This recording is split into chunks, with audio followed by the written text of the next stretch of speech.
Good evening. This is All India Radio, and I am Sanjay Mattu with the news at 9.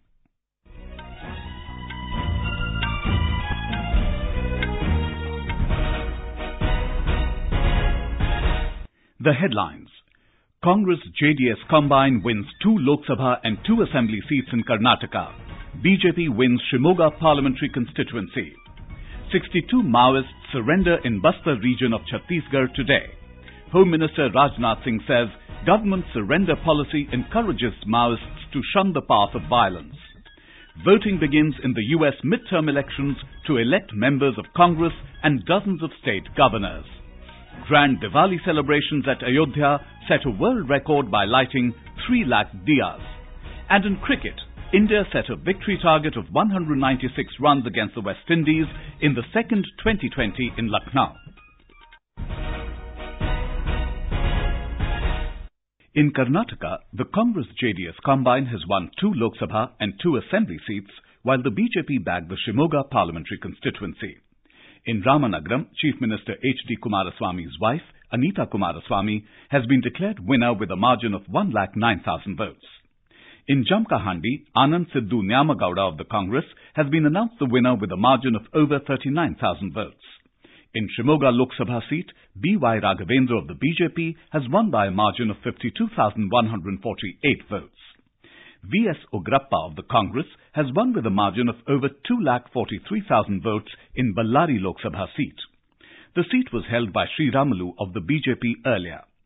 In Mandya Lok Sabha seat, Shivarame Gowda of the JDS has won by a margin of 3,24,000 votes over his opponent, Dr. Siddaramaiah from the BJP. More from our correspondent. The Congress JDS has won 4 out of 5 seats that went to by-poll last Saturday. Out of 3 Lok Sabha seats, Shimoga was retained by BJP but lost Ballari to the Congress, and Mandya seat is won by JDS. Out of 2 assembly constituencies, Jamkahandi was retained by Congress and Ramanagaram by JDS. The results are being seen as to have a bearing the stability of the Congress JDS coalition government in the state. R. Murthy, AR News, Bengaluru. In Madhya Pradesh, after both the major parties declared their candidates for most of the seats, the political battleground is almost ready in the state. Many big names of the BJP and the Congress filed nominations yesterday, while many will file it after Diwali. The process of filing nominations started on November the 2nd and will continue till November the 9th. The BJP had announced a list of 194 candidates out of 230 assembly seats. The Congress has declared 184 candidates. In Chhattisgarh, as many as 62 Maoists surrendered before the police in Bastar region today. They had surrendered with 51 rifles. Our correspondent reports that these Maoists surrendered at Narayanpur district before the Inspector General, Bastar Range, Vivekanand Sinha, and other senior police officers. The surrendered rebels were active in Tomaradi area. According to police officials, these rebels shown their willingness to give up Naxal ideology and return to political mainstream. Meanwhile, Maoists set ablaze a passenger bus in Bijapur district of Bastar division today evening. No one was reported hurt in the incident. The incident occurred near Sitapur when a passenger bus was on its way to Usur from Bijapur. A group of armed rebels stopped the vehicle near Sitapur and asked the passengers to get down from the bus. The Maoists then set the bus ablaze. Shukla, AIR News, Raipur. In another incident, Maoists killed a villager in Bijapur district of Bastar division in Chhattisgarh. Union Home Minister Rajnath Singh today said the success of the government's surrender policy is pushing left-wing extremists to shun the path of violence. Expressing happiness over a large number of Maoists surrendering before the police in Chhattisgarh, the Home Minister hoped that other such operatives will also abjure violence and join the mainstream. He congratulated Chief Minister Raman Singh, the Director General of Police, and the police force for this huge achievement. Home Minister Rajnath Singh has asked the Delhi police to change its attitude and treat the people in a more friendly manner. He said police officials should pay attention towards this. Mr. Singh said this while addressing a gathering on the occasion of the flagging off of a fleet of 300 modified motorcycles, Raftar, of the Delhi police, to tackle street crimes and make the city safer for women. Mr. Singh said, यह motorcycle की fleet लगभग 1000 तक जानी चाहिए ताकि कि दिल्ली की एक भी गली शेष न बचे कि हम 24 घंटे 48 घंटे के अंदर हमारे पुलिस के जवान वहां न पहुंच जाएं। इसमें अलार्म सिस्टम भी होगा, जीपीएस होगा, इसके माध्यम से कहां मोटरसाइकिल जा रही है इसकी भी जानकारी एक स्थान पर बैठे बैठे अच्छी तरह हासिल की जा सकती है। Speaking about increasing the strength of the police, Mr. Singh said the Home Ministry is considering filling up 12,000 posts, out of which approval has been given for recruitment of 4,000 posts. The Home Minister asked the Delhi Police to become a role model for other states' police forces. The Pradhan Mantri Fasal Bima Yojana, or PMFBY, aims at protecting crops from natural calamities like flood, drought, etc. It has also resulted in farmers becoming more aware of the need for implementing better farming practices, concentrating on good quality, standard inputs, and go in for environmental-friendly sustainable farming in general. Here's a ground report from our Trichy correspondent. In Tamil Nadu, a total of 13,95,000 farmers had registered under the scheme till October 2018. A total amount of about rupees 12 lakhs has been credited as premium under the scheme. In the predominantly farming district of Madurai alone, on the banks of the river Vaigai, a total of 376 farmers had registered under the scheme in 2017-18. About rupees 15,35,000 rupees have been paid as premium, and an insurance of about rupees 333 lakhs have been covered. Velu from Samanallur says that he joined the scheme last year and had benefited from it. The scheme has been of enormous help to farmers in rural areas who make use of standard inputs, be they seeds or manure. It has increased confidence of the farming community. The scheme has proven to be a boon given the natural uncertainties of the farming profession. The Pradhan Mantri Fasal Bima Yojana, with its increasing acceptability among farmers, has indeed turned out to be a real friend in need of the farming community. Dr. K. Parameswaran for AR News from Trichy. This is All India Radio giving you the news. For quick news updates round the clock, follow us on our Twitter handle @AIR News Alerts. You can also log on to our website, newsonair.nic.in.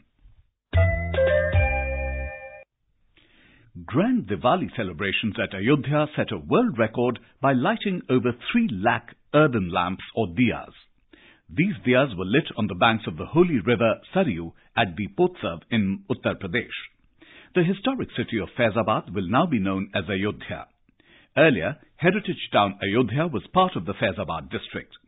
Addressing a large gathering at the Deepotsav function in Ayodhya this evening, Chief Minister Yogi Adityanath made this announcement. He also announced that the under-construction airport and medical college in the city will be named after Sri Ram and Raja Dashrath. The Chief Minister said, आज यहाँ पर हम लोग एक नया medical college भी बना रहे हैं और मैं चाहूंगा कि इस मेडिकल कॉलेज का नाम भी यहाँ पर बने तो वह यहाँ की उस परंपरा के साथ राजर्षि दशरथ के नाम पर इस मेडिकल कॉलेज का नाम हो जाए। और यहाँ पर हम एयरपोर्ट का भी निर्माण कार्य कर रहे हैं। एयरपोर्ट का नाम मर्यादा पुरुषोत्तम भगवान श्री राम के ही नाम पर रखेंगे। Chief Minister Yogi Adityanath further said the state as well as central governments are making all efforts for the development of Ayodhya. Our correspondent has the details.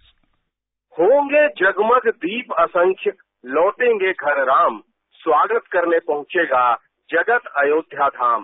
This is exactly what happened today evening at Ayodhya.